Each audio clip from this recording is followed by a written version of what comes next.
Hermanos, que el Señor le bendiga. Le voy a pedir que me acompañe conmigo y abra sus Biblias y me acompañe en el libro de Génesis capítulo 16. Génesis capítulo 16, y vamos a analizar los versículos del 1 al 4. Y así me acompañan con ello para estudiar y reflexionar una porción de la palabra de Dios, para que así Dios nos abra a cada uno de nosotros. Dice así la palabra de Dios, en el nombre del Padre, del Hijo y del Espíritu Santo. Amén. Sarai, mujer de Abraham, no le daba hijos, y ella tenía una sierva egipcia que se llamaba Agar. Dijo entonces Sarai a Abraham: ¿ya ves que Jehová me ha hecho estéril? Te ruego, pues, que te llegues a mi sierva, quizás tendré hijos de ella. Quizás tendré hijos de ella. Y atendió Abraham el ruego de Sarai. Y Sarai, mujer de Abraham, tomó a Agar, su sierva egipcia, al cabo de 10 años que había habitado Abraham en la tierra de Canaán, y la dio por mujer a Abraham su marido. Y él se llegó a Agar, la cual concibió. Cuando vio que había concebido, miraba con desprecio a su señora. Bendito sea el Señor Dios de los cielos. Amén. Este es uno de los pasajes bien controvertidos en cuestión del ámbito social. Pero realmente tenemos que analizar más bien el contexto histórico. Pero antes de entrar en el contexto histórico y el pensamiento, que quizá puedan fluir pensamientos no deseados, vamos primeramente a analizar la promesa. Anteriormente hemos estudiado, hemos reflexionado ciertos versículos bíblicos que habla que Dios hace una promesa a Abraham. Y Abraham, que es el hombre, le decimos el hombre de la fe, porque él definitivamente ha vivido una vida de fe. Pero ojo, al vivir una vida de fe no significa que va a entrar en diversas situaciones, en diversos conflictos, en diversos problemas que puede conllevar en vivir la fe. El vivir la fe es quizás un sacrificio de conciencia en entregarse a Dios y a su palabra, en creer en su palabra, y no tan solo en creer su palabra, en vivir la palabra. Y ahí es cuando la situación del creyente entra un choque, porque el vivir la fe es practicar la fe. ¿Y qué es practicar la fe? La palabra de Dios, hacerla viva en mí, en todos los aspectos. No tan solo en la iglesia cualquiera puede hablar de fe. En un altar cualquiera puede hablar de fe. Al contrario, uno predicando y enseñando con palabras elocuentes puede ser el mejor orador de la fe. Pero realmente cuando tú predicas la fe, pero no tienes el fundamento esencial, que es la moral, la práctica de la fe, ahí es cuando entonces la palabra dice que la palabra es espada de doble filo. Y ahí es donde entra el gran conflicto, el gran debate, ese creer. Abraham vivió todos los aspectos de la fe. No tan solo lo creyó, porque evidentemente toda la vida de Abraham fue en creer en la palabra. Pero no es tan solo creerla, es las acciones de vida, las tomas de decisión diario que uno tiene que encarnar la fe en las tomas de decisiones, en los pensamientos. ¿Qué pensamientos yo debo de tener ante un conflicto X o Y? En cuanto a mi trabajo, en cuanto a mi familia, en cuanto a mis hijos, en cuanto a un plan futuro, tengo que trabajar. Yo puedo tener el pensamiento, yo quiero ser doctor, yo quiero ser profesional, yo quiero ser X o Y. Pero si tú no trabajas esa visión que tú tienes para tu futuro, si tú no lo pones en práctica, entonces se va a quedar en sueños. Entonces el creer en la fe solamente es eso, palabras huecas y vacías. Porque a la hora de la verdad, en tú poner en práctica la fe, te quedas corto. Y en este caso, en el capítulo 16, vemos la ansiedad. La ansiedad. Una vez más, la ansiedad llega a Abraham. Y si uno lo ve en el contexto de la vida de Abraham, viendo su edad, la edad de su esposa, eran gente mayores. Y la palabra que Dios le prometió,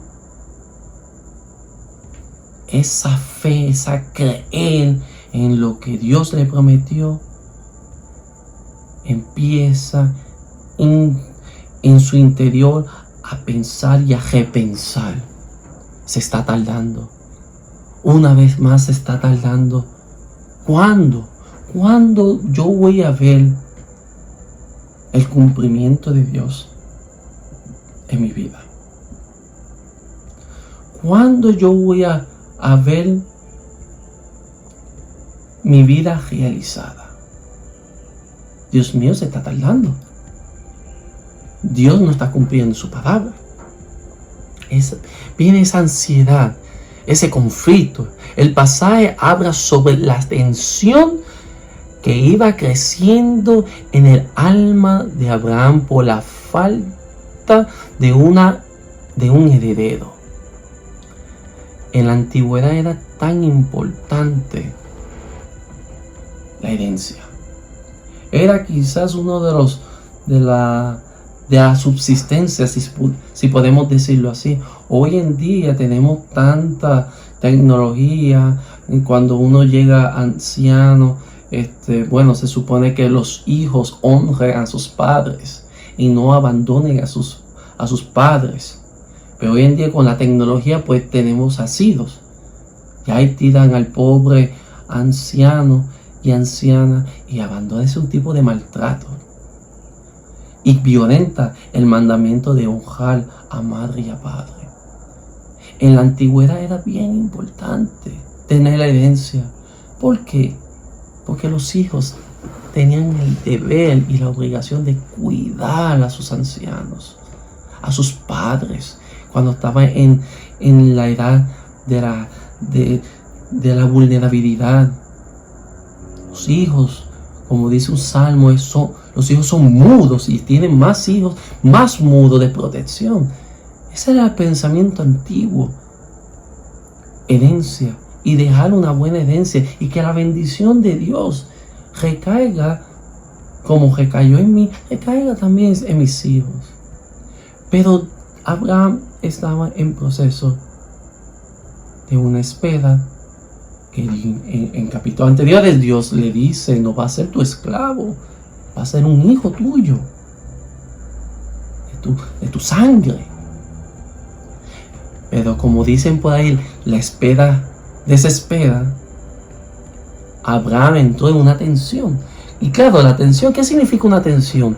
La tensión, en un diccionario de la Anaya de la lengua española, dice que la tensión es una actitud del que está vigilando con gran interés. Es una actitud. O sea, la tensión no es nada malo. Al contrario, si no tiene tensión, pues no estuviera viviendo. La tensión tiene un amplio significado. Tensión en los músculos, tensión en pensar, en analizar, en esperar en algo importante.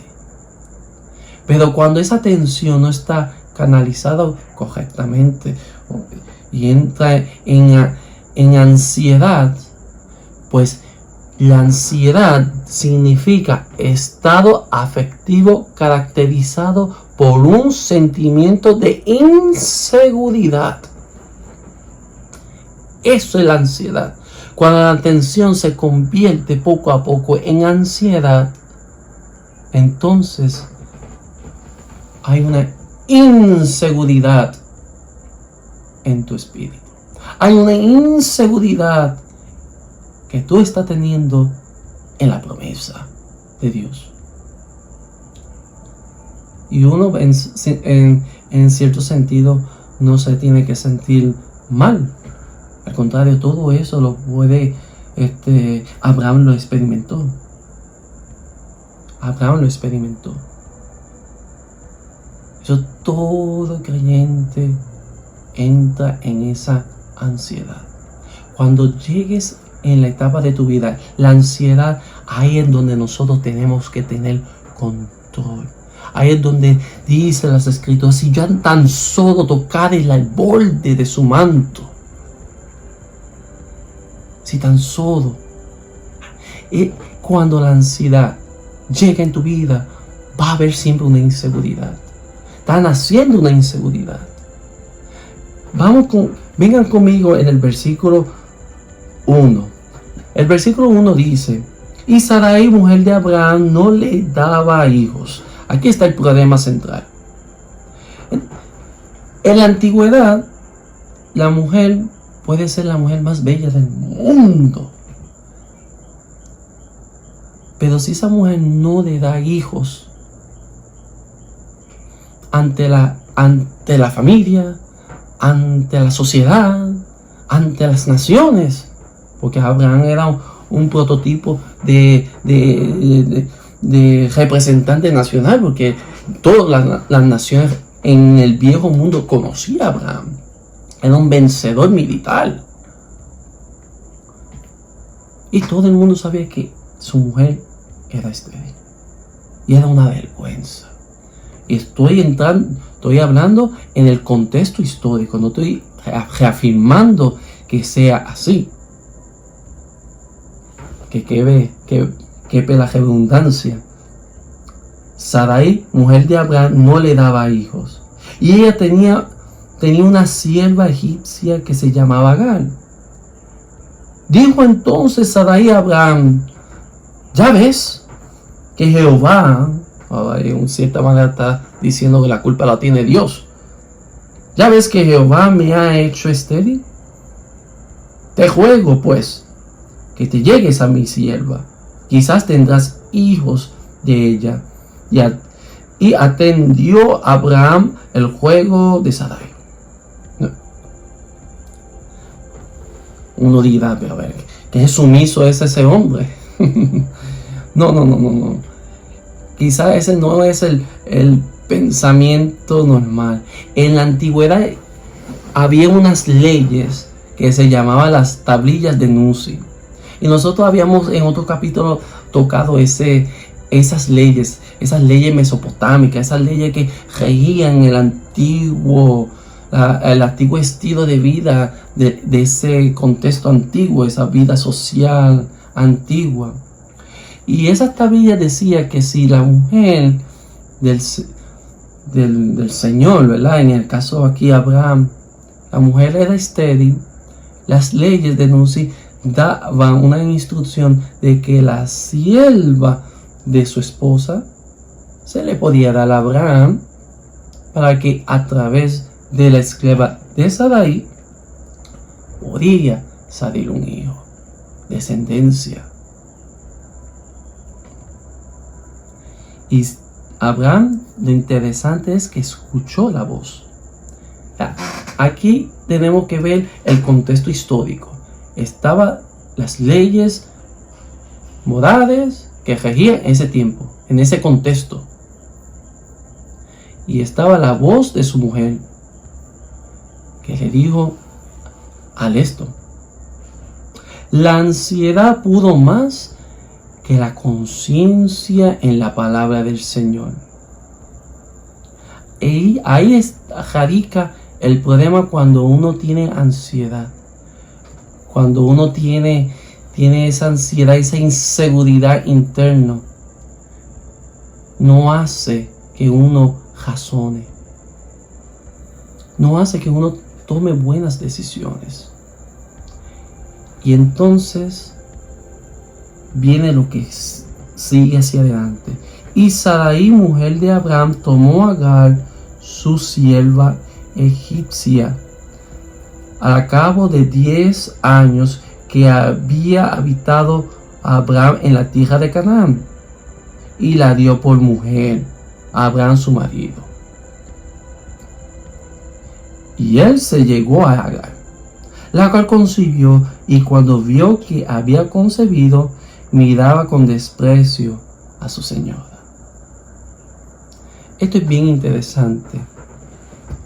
La impaciencia y la duda hizo que Abraham repensara la promesa. Y cuando tú haces ese estilo, ese proceso de reflexionar a base de las diferentes voces, la voz social, la voz de tu mujer y la inseguridad que tú tienes interno en la promesa que Dios te dio, vas a tener problemas. Vas a razonar de acuerdo a tu criterio, a tu perspectiva. Y como dicen por ahí, nosotros somos hijos de nuestra sociedad. El problema de la clase social va a surgir. No tengo que decir que en la antigüedad existían esclavos. Agar era una esclava. Al ella ascender a ser mujer de Abraham a través de Sarai, pues por primera vez Agar tiene un estado de privilegio. Tuvo un nivel de crecimiento en la escala social. Cuando tú razonas, porque el problema del razonamiento humano es que si no está bajo las estrictas disciplinas de la fe, posiblemente vas a tomar malas decisiones. Te vas a desviar del plan de Dios, porque la razón del ser humano tiene que estar atado a la palabra de Dios. Como decía Lutero, mi conciencia está atada en la palabra de Dios. Si la conciencia no está atada en la palabra de Dios, sino que está atada a otras palabras, otras voces, que no es la palabra de Dios y que te influyen en tu toma de decisión, porque ese es el problema. Él unificó la palabra de Dios y razonó, bueno, si Dios me prometió hijos, pues entonces se está tardando, pues la mujer mía me está diciendo, vete con esta mujer, y la sociedad lo ve como permisible. Entonces este es el camino del Señor, este es el camino que Dios me está abriendo puertas. Pero eso no es, ahí es donde entra la ansiedad, y la ansiedad entra la inseguridad, y esa inseguridad hace que uno tome malas decisiones, hace uno que se desvíe, y entonces uno reflexione carnalmente la palabra de Dios. Y ahí es donde muchos ministros, muchos predicadores, muchos evangelistas, muchos misioneros están tomando decisiones a la ligera por medio de la ansiedad, razonando la palabra de Dios a través de la ansiedad. Y por lo regular, cuando tú tomas una decisión a través de la ansiedad, por lo regular cometes errores.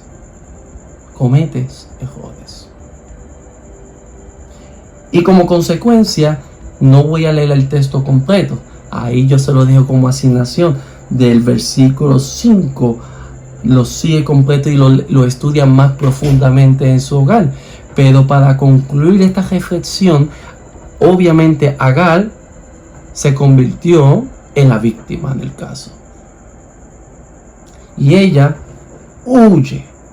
Pero en conclusión, para no entrar en no adentrarme profundamente en ese pasaje, esos pasajes de la historia de Agar en este caso, voy a entrar en el punto principal.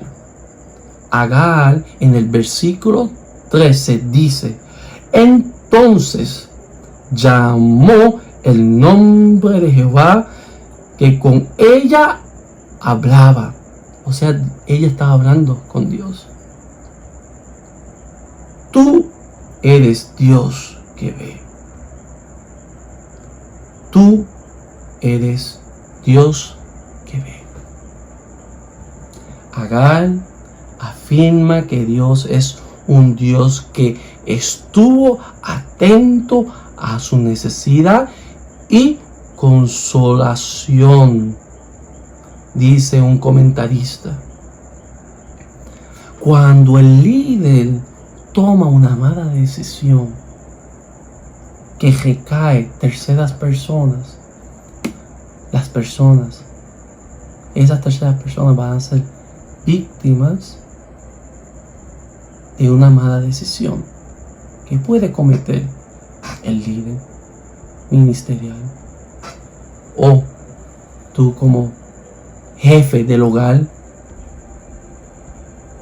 o tú como compañero o como jefe de tu trabajo. Una mala decisión puede afectar la vida de segundas, terceras y cuartas personas. Y si no me crees, solamente tiene que ir a las estadísticas de divorcio. Una mala decisión de su esposo o de la esposa va a afectar. Aunque tú seas el hombre escogido de Dios, eso no significa que Dios te va a desechar. Jamás. Dios no desechó a Abraham. Abraham cayó en ansiedad. Pero eso no significa que fue despreciado por Dios. Al contrario, Dios trabaja con nuestros errores también. Cuando nosotros nos entregamos al Señor, Él ha visto, dice un comentarista, Él ha visto el sufrimiento y puso sobre Él, Cristo, todas las cargas de nuestras malas decisiones, pasadas, presentes y futuras. Él ha visto. Así que, hermanos y hermanas que me están escuchando, pongámonos en la mano del Señor. En estos momentos que la pandemia se está multiplicando y estamos teniendo una situación de salud, no entremos en ansiedad. Sigamos con los pasos de seguridad. No nos descuidemos. No entremos en ansiedad. No nos desesperemos. No entremos en inseguridad. Dios está con nosotros. Dios está presente. Dios nos ve. Digamos como Agar dijo: tú eres Dios que ve. Hermanos, que el Señor les bendiga y que esta palabra, tú eres Dios que ve, esta palabra que llegue en lo más profundo de tu corazón y que te dé consuelo, alegría y paz en medio de lo que tú estés pasando. Deposítate en las manos de Dios y Él te consolará, te cuidará y te protegerá. Dios le bendiga a cada uno de ustedes y que la bendición del Dios Todopoderoso, Padre, Hijo y Espíritu Santo esté con ustedes desde ahora y siempre. Amén.